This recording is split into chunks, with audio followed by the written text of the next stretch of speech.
Sanjay one, जो कि दिल्ली की सबसे डरावनी जगह में से एक मानी जाती है। हम 4 दोस्तों के बीच वहां जाने का प्लान बना। भले ही वहां गए हम 4 जने ही थे, पर वहां से लौटकर हम 5 जने आए। ये कहानी है मेरे एक दोस्त सुमित और उसकी गर्लफ्रेंड ऋतु के एक भयानक एक्सपीरियंस की। सुमित और उसकी गर्लफ्रेंड ऋतु अक्सर आदित्य और उसकी गर्लफ्रेंड प्रिया के साथ डबल डेट पे घूमने जाया करते थे। एक दिन ऐसे ही संडे को दोपहर के 5 बजे के करीब घूमते हुए उन लोगों को समझ नहीं आ रहा था कि वो कहाँ घूमने जाएं। सुमित गाड़ी चला रहा था और सुमित के बगल में आदित्य बैठकर घूमने के लिए जगह सर्च कर रहा था। पीछे सीट पे प्रिया ऋतु को अपनी लास्ट ट्रिप की कुछ फ़ोटोज़ दिखा रही थी। प्रिया एक फ़ोटो दिखाते हुए बोली, यार वहाँ का सनसेट बहुत ही सुंदर था। जिस पे ऋतु बोली, यार सही में बहुत मस्त है, मैंने तो आज तक कहीं सनसेट या सनराइज़ नहीं देखा। अच्छा यार, कहीं गुड़गांव साइड से भी तो सनसेट दिखता होगा, वो आगे जाकर जो हिल्स वगैरह टाइप पड़ती हैं। Wait, let me check places to see sunset near me. Sanjay Van, Aravalli hills. Sanjay Van तो सुना सुना सा लग रहा है, यहीं चले क्या? देख कितना दूर है। ज़्यादा दूर नहीं है, बस 10 किलोमीटर। ठीक है फिर यहीं चलते हैं। तो अचानक उनका संजय वन हॉन्टेड प्लेस जाने का प्लान बना, पर उन्हें पता नहीं था कि वहाँ कोई उनका बड़ी बेसब्री से इंतज़ार कर रहा था। करीब 1 घंटे का ट्रैफिक से भरा सफ़र पूरा करने के बाद वो लोग संजय वन पहुँच गए थे। संजय वन के गेट पे वहाँ की हरियाली और छोटे पहाड़ देखकर सब में अचानक से एक एनर्जी बूस्ट सा आ गया था। पर शाम का टाइम होने के कारण कोई अंदर जाता नहीं दिख रहा था, बल्कि लोग बाहर आते हुए दिख रहे थे।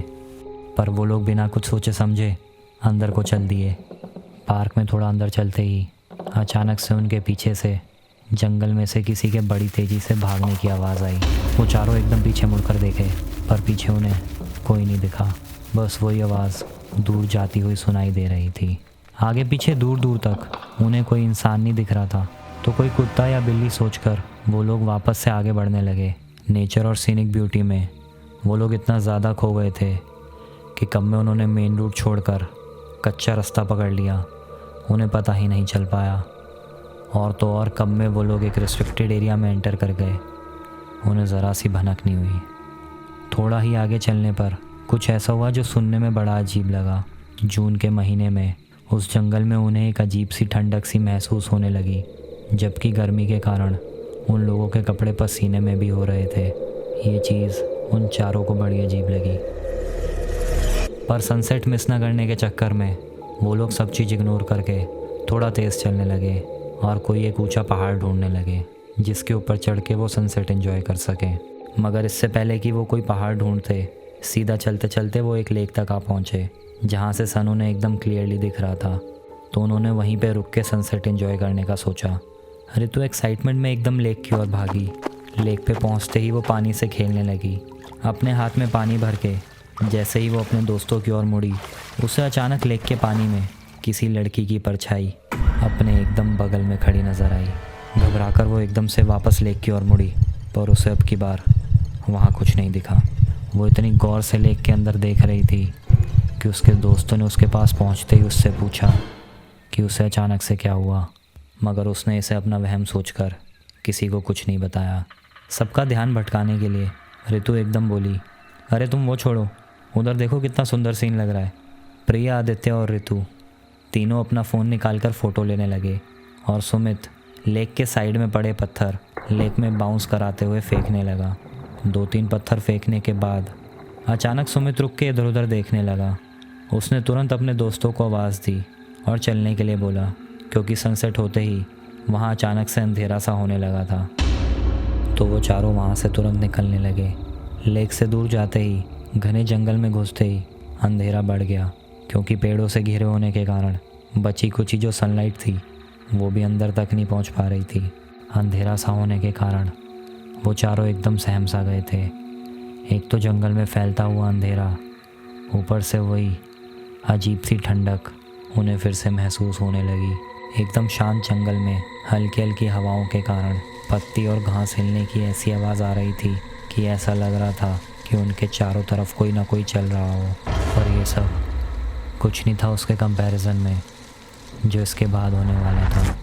प्रिया एकदम से बोली, यार मुझे एकदम बहुत अर्जेंटली वॉशरूम जाना है। अरे यहाँ कहाँ कोई वॉशरूम होगा, आधे घंटे रुक जा, बाहर कहीं ज़रूर मिल जाएगा। यार उतना वेट नहीं कर पाऊँगी मैं, ज़रा मेरे साथ चलना उधर झाड़ी के पीछे को। प्रिया और ऋतु आदित्य और सुमित से दूर को चले गए। आदित्य को अचानक कॉल आ गया तो वो दूसरी ओर को चला गया कॉल पे बात करने, और सुमित वहीं अकेले बीच में खड़े उन लोगों का इंतज़ार कर रहा था। प्रिया झाड़ी के पीछे को अकेली गई और ऋतु दूसरी ओर खड़ी अकेली उसका इंतज़ार कर रही थी। अचानक ऋतु को अपने सर के ऊपर वाले पेड़ से किसी कौवे के झटके से उड़ने की आवाज़ आई, और उसी डाली के साइड में उसे वही लड़की ऊपर पेड़ पे खड़ी दिखी जिसकी उसे लेक में परछाई दिखी थी। ऋतु एकदम सुन होकर ऊपर को ही देखे जा रही थी और वो लड़की नीचे को ऋतु को घूर रही थी। प्रिया झाड़ी के पीछे से वापस आई तो उसने ऋतु को इस हाल में ऊपर देखा, पर उसे ऊपर कुछ नहीं दिखा। उसने ऋतु को आवाज़ दी पर ऋतु ने कोई जवाब नहीं दिया। अचानक ऋतु ने देखा कि वो लड़की उसके ऊपर को कूदी। ऋतु नीचे ज़मीन पे गिर के चीखने लगी, अपने हाथ पैर झटपटाने लगी। ऋतु की चीखें सुनकर अचानक आदित्य पीछे मुड़ा। उसे सुमित ज़मीन से उठकर ऋतु की ओर भागता हुआ दिखा। प्रिया ने ऋतु को हिलाते हुए एकदम तेज़ आवाज़ दी। तब जाकर ऋतु को कुछ होश आया और वो इधर उधर देखने लगी, पर उसे कहीं कोई नज़र नहीं आया। सुमित और आदित्य के वहाँ पहुँचने से पहले ऋतु ने प्रिया को सब बता दिया, जो कुछ भी उसे उस जंगल में दिखा और महसूस हुआ। प्लीज़ प्लीज़ तो सुमित को कुछ मत बताइयो, वो खामखा बहुत डर जाएगा।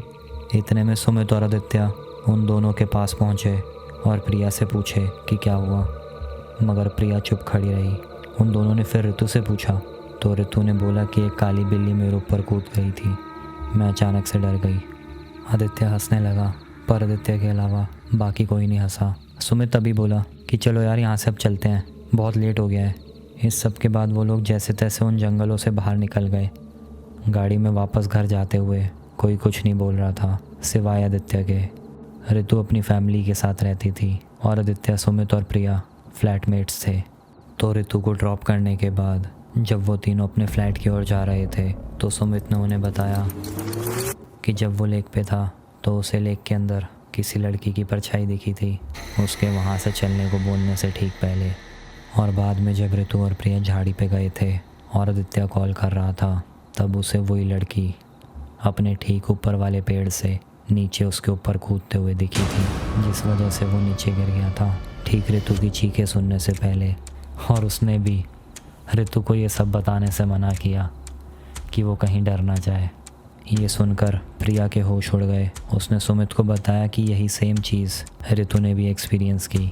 जब सुमित को पता चला तो उसके भी होश उड़ गए और उससे ऋतु की बहुत चिंता होने लगी कि उसने इतना कुछ अकेले झेला और उससे शेयर भी नहीं किया। घर पहुंचते ही उसने ऋतु को कॉल किया। ऋतु थकान के मारे अपने बिस्तर पे लेटी हुई थी। फ़ोन बजने से उसकी आंख खुली तो उसने फ़ोन उठा के सीधा लेट कर ऊपर देखा तो उसे वही लड़की अपने कमरे के पंखे पर बैठी दिखी। तो कैसी लगी आपको आज की स्टोरी? अगर इस कहानी में आगे जानना चाहते हो कि क्या हुआ तो इस वीडियो को ज़्यादा से ज़्यादा लाइक और शेयर करें। मिलते हैं अगली वीडियो में।